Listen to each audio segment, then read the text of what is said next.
Hello दोस्तों, आज की हमारी कहानी है क्या गांव की बहू गंवार थी। कहानी अच्छी लगे तो लाइक ज़रूर कीजिएगा। शनाया कुछ दिनों के लिए मायके आई हुई थी। वहां उसके आते ही गांव की बूढ़ी औरतें उसको मिलने आ गई। सबके मुंह पर बस एक ही बात है, किस्मत वाली हो बेटा, इतने बड़े घर में ब्याही हो। लड़का देखने में भी कितना सुंदर है और बिजनेस भी बहुत अच्छा है। तेरे तो ठाठ हैं ठाठ। यह सुनकर सनाया सबके सामने फीकी सी हंसी हंसती, लेकिन अंदर से वह कितना खुश थी यह तो वही जानती थी। उसने अपनी माँ को बचपन में ही खो दिया था। सौतेली माँ से कभी उसकी पटी नहीं और बापू को तो कोई मतलब ही नहीं था। जब थोड़ी बड़ी हुई तो उसने अपने आप को पूरी तरह से पढ़ाई में झोंक दिया। गांव के सरकारी स्कूल में पढ़कर भी उसने 10वीं और 12वीं की परीक्षा प्रथम श्रेणी से पास की थी। आगे की पढ़ाई भी उसने अपने गांव के पास वाले शहर से ही कर ली थी। जब शादी की बात आई तो लड़के वालों ने उसकी खूबसूरती को देखकर हाँ कर दी। पर कहते हैं ना कि हाथी के दांत खाने के और दिखाने के कुछ और। बस यही हाल है उसके ससुराल वालों का। उनको अपने शहरी होने का बड़ा घमंड था। शादी के बाद जब शनाया अपने ससुराल गई तो सब कुछ नॉर्मल रहा। उसके लिए आसान नहीं था एक ठेठ गांव से निकलकर दिल्ली जैसे शहर में खुद को ढालने की कोशिश करना। जेठानी साहिबा बात बात पर कह देती, अरे मेरे देवर के लिए तो एक से एक रिश्ते आ रहे थे, पर इसकी जन्मपत्री किसी के साथ जुड़ ही नहीं रही थी। तुम्हारे साथ जन्मपत्री अच्छे से जुड़ गई, नहीं तो हम भला गांव की लड़की से क्यों शादी करवाते। जेठानी की बातों को तो वह अनसुना कर देती थी, पर पति के कटाक्षों का क्या। पिछले हफ्ते की बात है, वो सब शॉपिंग करने गए थे। वापस आते हुए जब सब लोगों ने पिज़्ज़ा खाने का मन बना लिया था तो सनाया के सर में दर्द हो रहा था, इसीलिए उसने पिज़्ज़ा खाने से मना कर दिया। शौर्य ने बिना सोचे समझे सबके सामने ही बोल दिया, हाँ तुमको क्यों अच्छा लगेगा भला, कभी खाया भी है ऐसा खाना।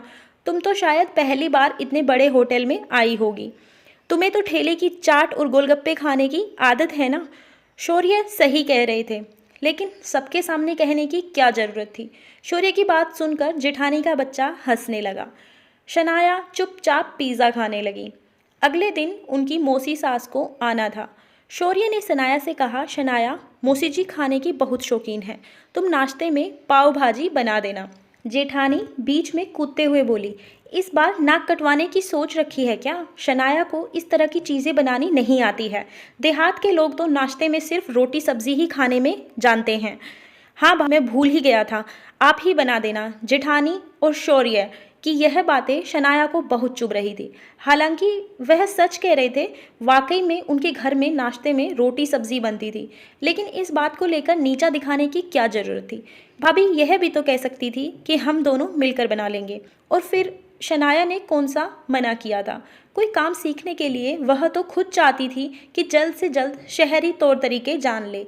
शनाया के मायके में पूजा थी जिसमें उसे भी बुलाया था। उसने शौर्य से 15 दिन रहने की इजाज़त ले ली थी, इसीलिए शौर्य शनाया को उसके मायके छोड़कर अपने घर चला गया था। शनाया ने किसी के सामने अपने मन के दुख को जाहिर नहीं होने दिया। पूजा वाले दिन निहारिका भी आई थी। वह उम्र में तो शनाया से छोटी है, लेकिन काफ़ी समझदार है। 10वीं के बाद उसके घर वालों ने उसको पढ़ने के लिए शहर भेज दिया था। वह होटल मैनेजमेंट का कोर्स कर रही है, इसीलिए शहर में रहकर उसने बाहरी तौर तरीकों को अपना लिया है, लेकिन उसने अपने संस्कारों को नहीं खोया था। इसीलिए जब भी वह गांव आती थी तो सबसे अच्छे से मिलती जुलती है। निहारिका ने शनाया बता दिया था कि वह 15 दिन यहीं रहने वाली है। यह सुनकर तो शनाया बहुत खुश हो गई। वह दोनों रोज एक दूसरे से मिलती थी और एक दूसरे के साथ बहुत अच्छा टाइम स्पेंड करते थे। कुछ दिनों बाद निहारिका अपने कॉलेज चली गई और शनाया भी अपने ससुराल आ गई। ससुराल पहुंचकर शनाया बहुत थक गई थी, इसीलिए डिनर करके जल्दी सोने चली गई। अगली सुबह को जल्दी से उठकर किचन में चली गई और अपनी जेठानी से बोली, दीदी नाश्ता मैं बना दूंगी, आप आराम करिए। जेठानी ने भी सोचा, अच्छा है देवरानी का भी तो सुख लिया जाए।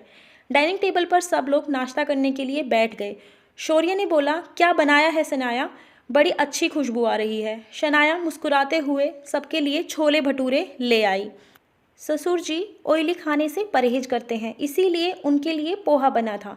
जेठानी के बच्चे को मैक्रोनी बहुत पसंद है, इसीलिए उसने उसके लिए मैक्रोनी अलग से बना दी। नाश्ता सर्व करते हुए शनाया अपने पति से बोली, दिन में आप किसी नौकर को भेज दीजिएगा, मैं आपके लिए बिरयानी भेज दूंगी। और घर आते हुए धुली उड़द ले आना, खत्म हो गई है, कल मुझे नाश्ते में डोसा बनाना है। शौर्य और उसकी भाभी एक दूसरे को देखने लगे। नाश्ता बहुत टेस्टी था और ऊपर से उनको तो शनाया से रोटी सब्जी की ही उम्मीद थी। शौर्य ने बोल ही दिया, क्या बात है शनाया, तुमने यह सब कब सीखा? सीखना पड़ा, आप सबको इसी तरह का खाना पसंद है ना, इसीलिए। उसने अपनी जेठानी की तरफ देखते हुए बोला, यहाँ तो मुझे कोई सिखाने वाला था नहीं, इसीलिए मैंने अपनी सहेली निहारिका से यह सब सीख लिया। पहले तो मुझे लगा कि मैं यह शहरी डिशेस नहीं सीख पाऊंगी, लेकिन उसने मुझे बोला कि अगर मुझ में सीखने की चाह है तो मैं सब कुछ सीख सकती हूँ। यह कहकर वह किचन में चली गई। धन्यवाद दोस्तों, कहानी अच्छी लगी हो तो लाइक कर दीजिए, ज़्यादा से ज़्यादा शेयर कीजिए, चैनल को सब्सक्राइब कर लीजिए ऐसी ही और कहानियों के लिए।